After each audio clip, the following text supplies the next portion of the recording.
Thank you, Nina and Ricky. Good evening, everyone. I'm Alma Angeles for NET25 World News. On tonight's headlines. Facing increasing pressure from the U.S. and other Western powers, Russian President Vladimir Putin has proposed bilateral talks with Kiev. As we have always said, we look positively at any peace initiatives. Ukraine maintains its proposal not to strike at least civilian infrastructure. And we are expecting a clear response from Moscow. Russia and Ukraine can get in a deal this week. Do you think Russia and Ukraine can get a deal this week? Yes. There's a very good chance. And this move allows a contested Sunday ceasefire and comes as Washington warns of potentially withdrawing from peace efforts if progress is not made. And the news starts now.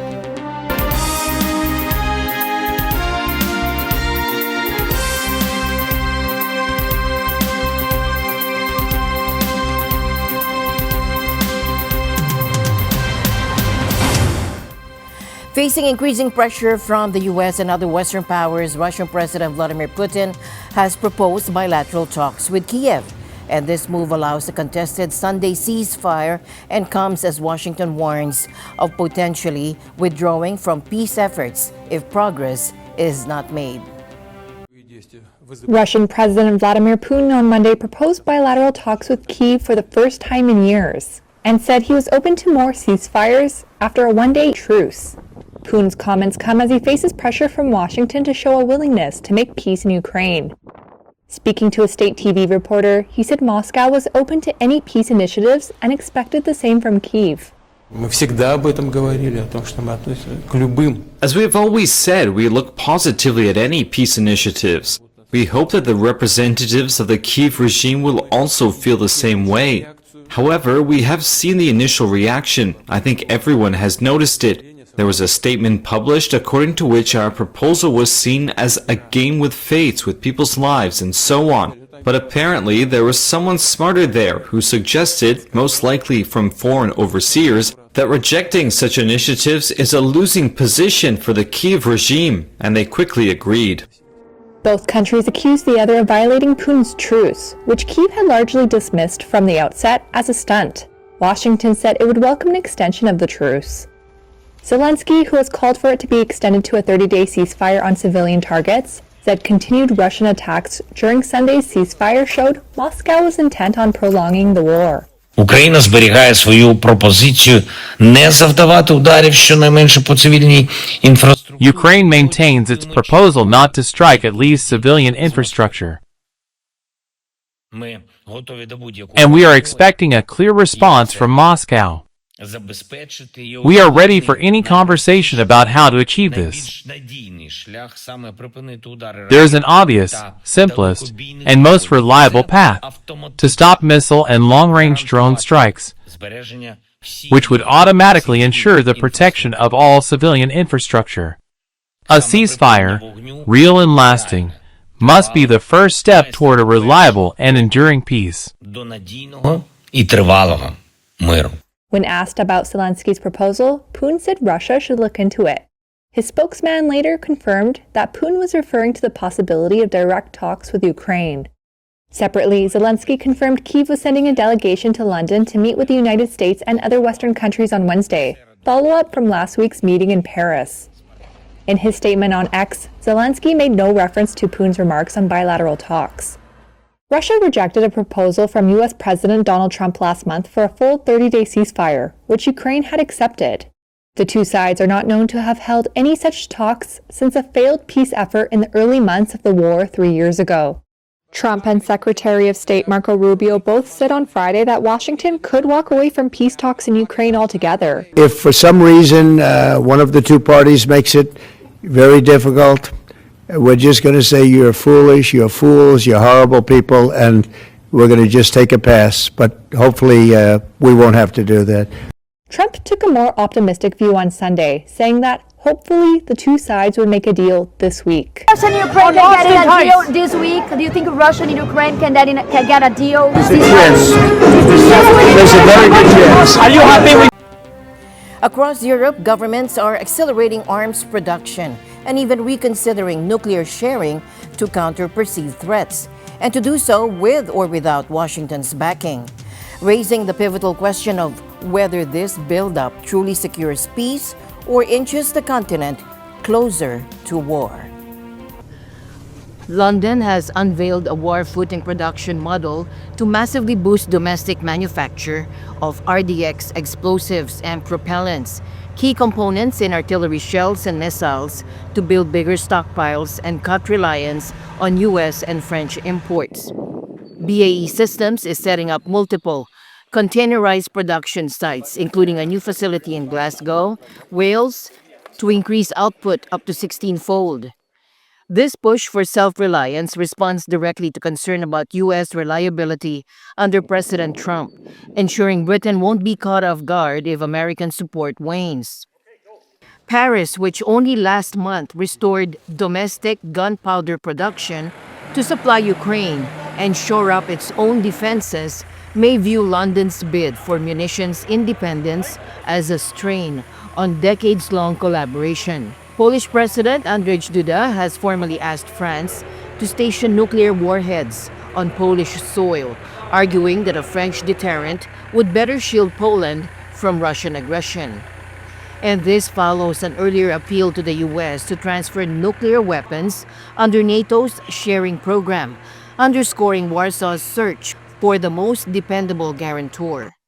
Duda notes that both Belarus and Russia's Kaliningrad enclave, two of Poland's three neighbors, already host Russian nuclear arms. First of all, everyone has to understand that what we see on our eastern border is now a hybrid warfare, which is waged by Russia and Belarus against Poland and against Europe, because they're trying to destabilize us. They're bringing migrants from all over the world there, and they're trying to tell them that they would cross the border into Europe. Now, we've secured the border. I mean, now the border, our eastern border and also the eastern border of the North Atlantic Alliance and of the European Union is one of the most secure borders in the world, because we need to show the right signal. We are together, then we can really deter all of the countries who wants to attack us or even threaten to attack us. This is really, really important. These moves reflect deepening doubts across Europe about the dependability of the U.S. security umbrella and a shift toward more independent deterrent strategies. French President Emmanuel Macron has proposed a European nuclear umbrella, but experts are warning that deploying warheads and building the necessary infrastructure could take at least 5 years and would almost certainly draw a fierce reaction from Moscow. From the UK's explosive self-sufficiency drive to Poland's nuclear overtures, Europe is arming itself like never before. But more weapons, especially nuclear ones, don't necessarily guarantee peace. Harvard University sued to block U.S. President Donald Trump from freezing billions of dollars in federal funding after the elite research institution rejected the list of White House demands that it said would undermine its independence. The lawsuit filed in federal court in Boston said Trump has launched a broad attack on funding for cutting-edge research at major universities as he seeks to rid them of what he describes as anti-Semitism and ideological bias. This case involves the government's efforts to use the withholding of federal funding as leverage to gain control of academic decision-making at Harvard, according to the lawsuit. Harvard alleges the Trump administration's actions were arbitrary and unlawful and violated the university's First Amendment rights to free speech. The White House didn't immediately respond to a request for comment. Since his January inauguration, Trump has cracked down on top U.S. universities, saying they mishandled last year's pro-Palestinian protests and allowed anti-Semitism to fester on campuses. Protesters, including some Jewish groups, say their criticism of Israel's military actions in Gaza is wrongly conflated with anti-Semitism. Harvard is the first university to file a lawsuit in response to Trump's crackdown. The Trump administration began a review of $9 billion in federal funding for Harvard in March and subsequently gave the university a sweeping list of demands, including a mask ban and end to all diversity equity, and inclusion programs. And since then, the Trump administration has frozen $2.3 billion in funding to Harvard and threatened to strip the university of its tax-exempt status and take away its ability to enroll foreign students. It has also demanded information on the university's foreign ties, funding students and faculty. The Trump administration has also paused some funding for universities including Columbia, Princeton, Cornell, Northwestern, and Brown over the campus protests. According to Senator J.D. Vance, the Trump administration's trade policies are aimed at a fundamental shift in world trade, not just a return to past U.S. manufacturing levels. Critics have attacked my president, President Trump, for starting a trade war in an effort to bring back the jobs of the past, but nothing could be further from the truth. He seeks to rebalance global trade so that America, with friends like India, can build a future worth having for all of our people together. Now, Vice President Vance, who is on a mostly personal 4-day visit to India, was speaking in the northwestern state of Rajasthan a day after holding talks with Prime Minister Narendra Modi in New Delhi.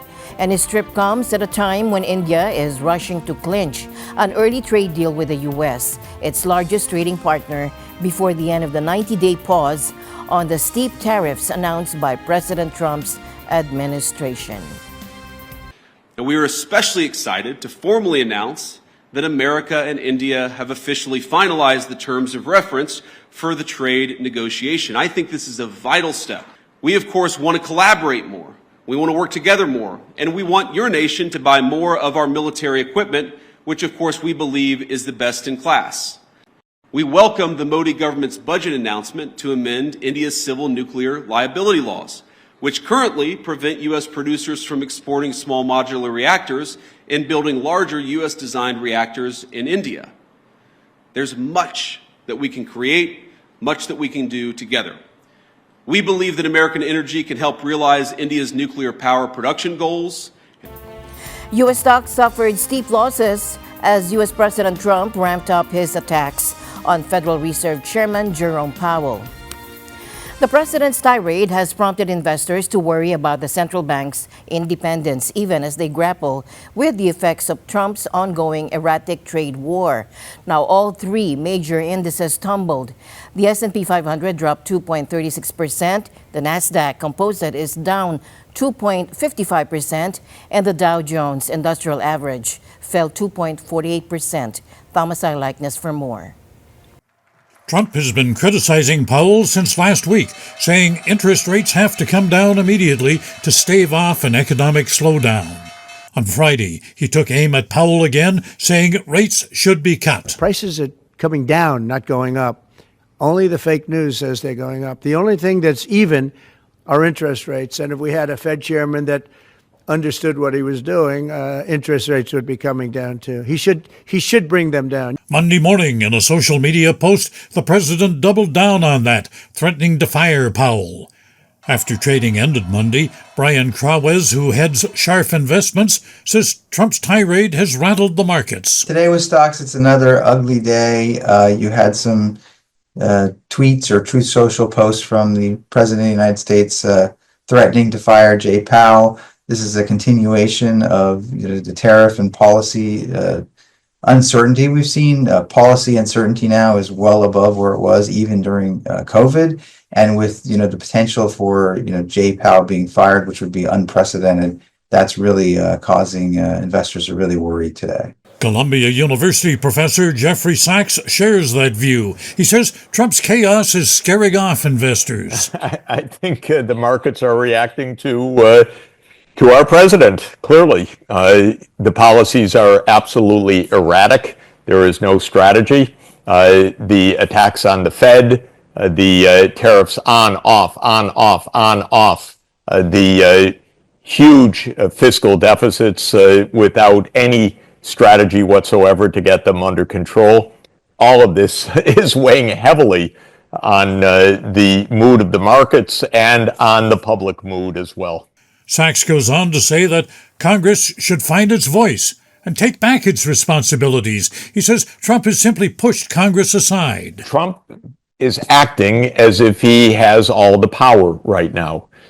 This is true not only in his demands about cutting interest rates, it's true about the executive decrees that he's issuing every day, where he states some emergency and then declares, by the powers vested in me as President of the United States, I do X, Y, and Z. The tariffs are the purview of Congress. They are not for the President of the United States to single-handedly overturn the international trade system. That's not how our Constitution works. Sachs says the rule of law is needed in government.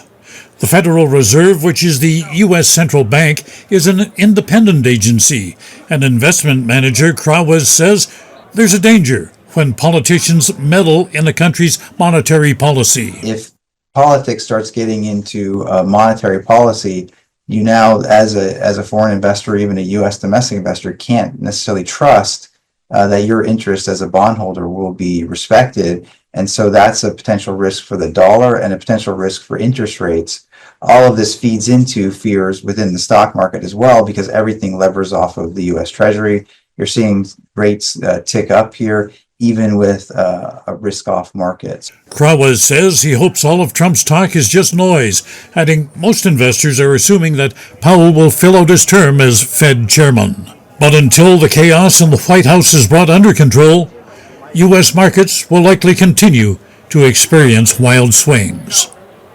Thomas I. Likeness, NET25 World News.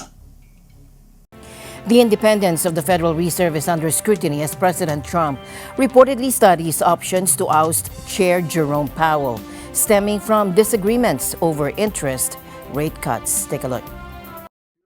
Donald Trump wants rid of Jerome Powell. He blames the Federal Reserve Chair for being too slow to cut rates and says his termination cannot come soon enough. If we had a Fed chairman that understood what he was doing, interest rates would be coming down too. Trump's advisors say they are studying whether to oust Powell before his term ends next year. But can a US president fire the Fed chief? The short answer is no one seems to know for sure. White House economic advisor Kevin Hegseth says Trump's team is studying the question. He suggested there may be new legal analysis on the matter, though it wasn't immediately clear what he was referring to. Powell himself says the president has no power to fire him, and he won't go even if Trump tells him to. Our independence is a matter of law. Congress has, in our statute, we're not removable except for cause. We serve very long terms, seemingly endless terms. So we're protected in the law. So, Congress could change that law, but I don't think there's any danger of that. The Federal Reserve Act of 1913 says he cannot be dismissed for disagreements over policy.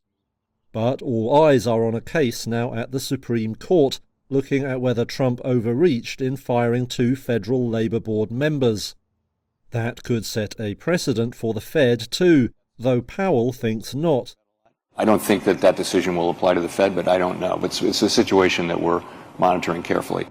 Stocks have fallen again as Trump ramps up his standoff with Powell. Investors are concerned that ousting the Fed chief, or even trying to, could undermine the bank's status as an independent, objective decision-maker. Traders worry that policymakers could be pushed to cut rates, potentially fueling inflation. Brian Krawes is president of Scharf Investments. If politics starts getting into monetary policy, you now, as a foreign investor, even a U.S. domestic investor, can't necessarily trust that your interest as a bondholder will be respected. And so that's a potential risk for the dollar and a potential risk for interest rates. Those fears show up in the foreign exchange markets, with the dollar now at multi-year lows against other currencies. Even if Powell is pushed out, Trump may not get his wish for lower rates. The Fed structure would give remaining board members and regional bank presidents the power to set policy. If they resisted making cuts, Trump would then have to decide if he wants to assault the central bank as a whole. That's a move that would be very unlikely to soothe markets. Accusations of gang affiliation have thrust a group of Venezuelan migrants detained at the Blue Bonnet Detention Center in Texas into a desperate fight against imminent deportation from the U.S. Among them is Jonathan Betancourt, who, in a plea captured on video, vehemently denied any connection to the criminal gang El Tren de Aragua. Take a look. Venezuelan migrants detained at the Blue Bonnet Detention Center in Texas made desperate pleas for due process to avoid deportation from the United States. Jonathan Betancourt was among a group of migrants who faced imminent removal from the country. In a recent video call that was obtained by Reuters, he said he and other detained Venezuelans are not part of the criminal gang El Tren de Aragua. I am detained here with 30 Venezuelans who were being taken out under the Foreign Enemies Law, accusing us of being part of El Tren de Aragua. No, we are not part of El Tren de Aragua. We are family men. We need your help. We need this video to reach thousands of people, to go viral. We are innocent. We are barbers, family men, people who have nothing, who have no ties to that organization. They are judging us simply because of a tattoo. They gave us this paper today, April 18th. Pray for us. We are really a little scared. We don't know what is going to happen to us. He spoke again on Sunday, saying he still didn't know what was going to happen. His brother Juan spoke to Reuters from Caracas. My brother is scared because he's not a criminal. He went to the U.S. to work legally. He was working. He doesn't want to be sent to El Salvador. That's what he fears. He's innocent and wishes to return to Venezuela. He is very afraid. Lawyers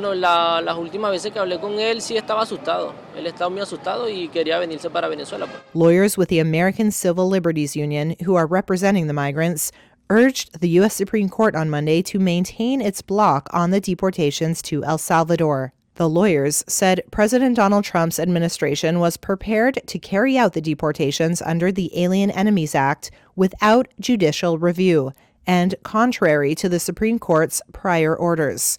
Lee Gallant is an ACLU attorney. We have asked for 30 days notice because that's what Germans during World War II received the last time the Alien Enemies Act was used. We'll see what the courts ultimately decide on. But right now, the government is giving 24 hours or less notice with an English form that doesn't even tell people that they have the right to contest their designation. Whatever the courts ultimately decide, the government's current proposal can absolutely not stand. The Trump administration urged the justices to lift their order on Saturday that temporarily barred it from deporting a group of migrants under the rarely used wartime law.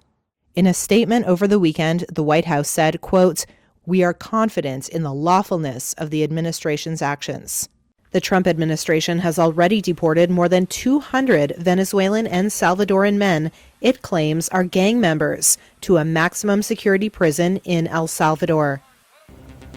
As we reported yesterday, a controversy swirling around U.S. Defense Secretary Pete Hegseth, with reports alleging sensitive military attack details were shared in a private group chat that included his wife, brother, and personal lawyer. Now, President Trump is backing Hegseth, dismissing the reports as the work of disgruntled employees. Here's the latest. The latest allegations involve a signal group of chat, separate from a previous incident where a journalist was mistakenly included in a discussion of planned strikes against Houthi rebels in Yemen. This second chat reportedly contained flight schedules for U.S. airstrikes. Hegseth's wife, Jennifer Ratchet, a former Fox News producer, holds no official position in the Pentagon. His brother and personal lawyer both work at the Department of Defense, but questions remain about why they would have access to this information. Hegseth addressed the media, dismissing the reports as fake news. You know, what a big surprise that a few leakers get fired and suddenly a bunch of hit pieces come out from the same media that peddled the Russia hoax. Won't give back their Pulitzers. They got Pulitzers for a bunch of lies. Pulitzers for a bunch of lies. And on hoaxes, time and time and time again. And as they peddle those lies, no one ever calls them on it. See, this is what the media does. They take anonymous sources from disgruntled former employees, and then they try to slash and burn people and ruin their reputations. Not going to work with me, because we're changing the Defense Department, putting the Pentagon back in the hands of warfighters, and anonymous smears from disgruntled former employees on old news doesn't matter. This is why we're fighting the fake news media. This is why we're fighting slash and burn Democrats. This is why we're fighting hoaxsters. This group, no, this group right here, full of hoaxsters that peddle anonymous sources from leakers with axes to grind, and then you put it all together as if it's some news story. And when we know it, we know exactly what it is. When asked if he had spoken to the president, I have spoken to the president, and we are going to continue fighting on the same page all the way. President Trump dismissed questions about the signal chats. Pete's doing a great job. Everybody's happy with him. We have the highest recruitment numbers I think they've had in 28 years. No, he's doing a great job. Can you explain why you're comfortable with Secretary Hegseth using Signal to discuss those military plans? Are you bringing up Signal again? I thought they gave that up 2 weeks ago. There was a new report this weekend that he used in a separate chat that included some family members, a personal lawyer. It's all it's the same old stuff from the media. That's an old one. Try finding something there. Sir. The White House maintains that no classified information was shared. However, former defense officials have raised concerns about the potential risk to military personnel. Signal's end-to-end encryption, while secure, doesn't eliminate the risk of information being viewed or shared improperly. And the news continues here on NET25. We'll be right back.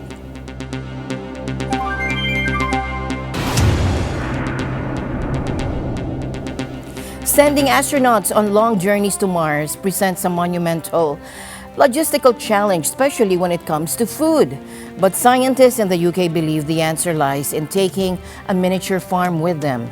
And researchers are exploring how to grow food, fuel, and even medicine in space using just a few cells and a special container called a bioreactor. Take a look. The cost of sending supplies into space is astronomical. Dr. Rodrigo Ledesma Amaro from Imperial College London explains the staggering economics.